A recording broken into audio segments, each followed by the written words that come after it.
Hello everyone, in this video I'll try to explore and explain the social morality and laws of Westeros in the events of House of the Dragon, something that I think is very important and very much needed right now because for some reason I keep seeing people online want to judge the characters of this show using modern standards, modern morals, not medieval ones. You see, what inspired me to do these videos about House of the Dragon in the first place was the fact that I kept seeing a lot of different people in social media trying to divide the show and its characters into black and white sides. I really hate that, because it just doesn't work with this kind of show. Or at least, it's not supposed to. So, in this video, I want to explore the moral and legal situation that the two sides, Team Green and Team Black, find themselves in and what they truly represent. First, let's begin with House Hightower and Team Green. And specifically, let's talk about Westerosi law and Hightower approach to politics. One of the main topics of not just House of the Dragon but also Game of Thrones in general is that Old Town is the religious and cultural center of Westeros, and used to be the political center of it for many years as well. Of course, that's before the creation of King's Landing and before the Targaryens and their dragons came to Westeros. After that, King's Landing became the political and economic center of Westeros, at least for the most part that is. Old Town, however, remains very powerful, especially thanks to their connections to the Maesters and the Faith of the Seven. However, one of the main things that we discover in the books is that these institutions are mostly corrupt. George R. R. Martin often criticizes the High Septons of the Faith of the Seven by showing them off as greedy people who dress in jewelry, while telling the common people that greed is a sin. They also sometimes tend to whore around. I am lucky to be alive. I heard this assault began in Littlefinger's brothel.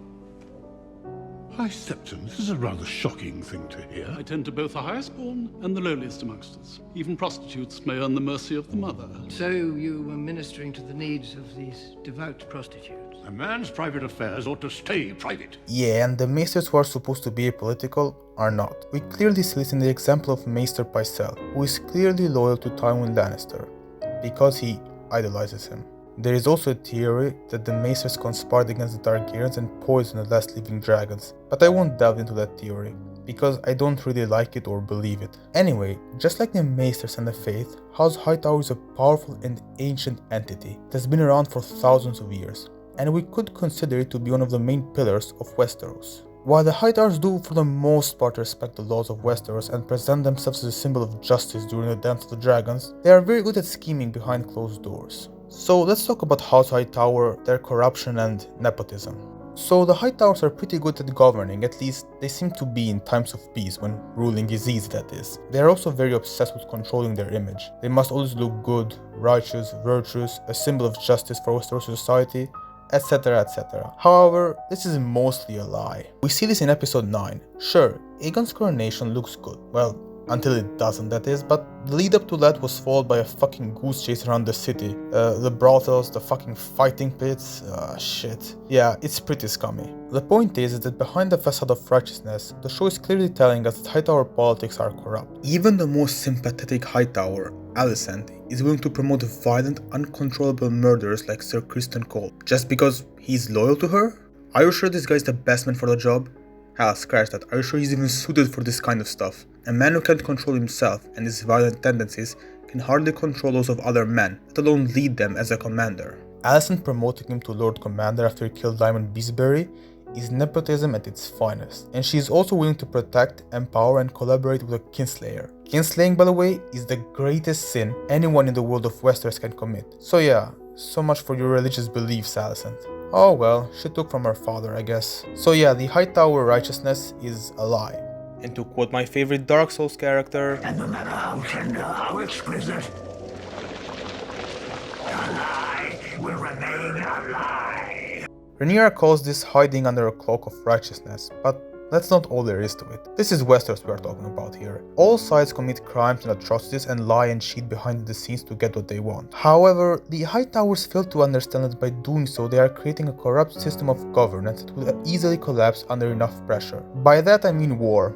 When you think about it, it is no surprise that both Otto and Alicent lost all of their political power once the war actually started to get serious. Spoilers for the book, but yeah, Aegon dismissing Otto as hand and Tywin Lannister and Larry Strong betraying Alicent at the end of the war will be so precious knowing that they are the ones who put these people into positions of power in the first place. Moral of the story, corruption gets you nowhere, guys. However, the Targaryen approach to politics isn't that much better. Well, except when it is, I guess. but for the most part, it is the opposite of House Hightower. Let's take this scene for example. Here we see how Otto is more concerned about prompting a son of one of the big houses of Westeros instead of finding the best and most honorable knight for the role. But the Kingsguard is supposed to be apolitical, Otto. Bringing politics into this would corrupt and divide these knights. And oh look, that is exactly what happens. Who could have seen that coming? Oh well. This approach is also seen in the books in the form of King Jaehaerys Targaryen, who decided to make Septon Barth, a man of low birth, his hand of the king. His council advised him against it because the idea that a mere Septon of low birth could become one of the most powerful men in Westeros and exercise the power of the king himself under certain situations, well, it was absurd. But Ojo still made him hand of the king, because he believed that Septon Barth had a sharp mind and was the best man for the job. Ojo had a bit of a tendency for appointing people who were best suited for the role. Like, instead of appointing a Lannister as Master of Coin, a member of the richest house in all of Westeros, he brought a merchant from Pentos named Rigo Draz to manage the finances of the crown because he believed he knew more about making money than a simple lord of Westeros. This is an approach that Rhaenyra and her father Viserys seemed to have at the start. We see it when he appoints Lionel Strong as Hand of the King, because he's a man that gives unbiased advice. Shame they lost that later, when they needed it most. Okay, so I'm going to continue the last section of this video with a personal opinion. You don't have to agree with me here, these are just my thoughts. Here's why Team Black is on the right side of the story, from a moral point of view at least, even though legally speaking they are at a disadvantage. Westeros society is a pretty fucked up legal system. Like, if you're a noble or a prince, you can do dumb shit and get away with it. But not if you're a peasant, I guess. Oh well, equality doesn't really exist in this world. But there are also social laws like oath-keeping, kinslaying, etc. Now again, legally speaking, the Greens have the upper hand. Because Aegon has a cock and this is a sexist medieval society where women are considered property. But they aren't completely right about the succession though. Because, first of all, Rhaenyra's claim is a legit one, since the Iron Law that will prevent women from inheriting the Iron Throne was created after her death, not before.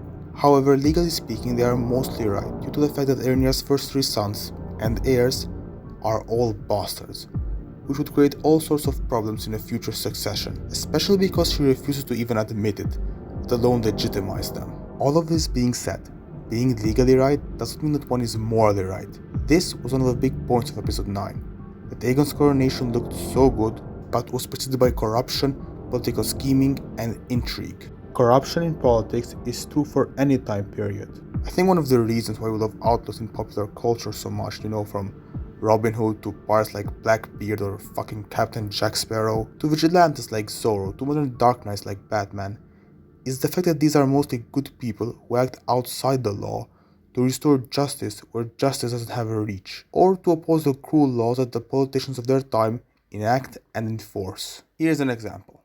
We had a deal, Jack.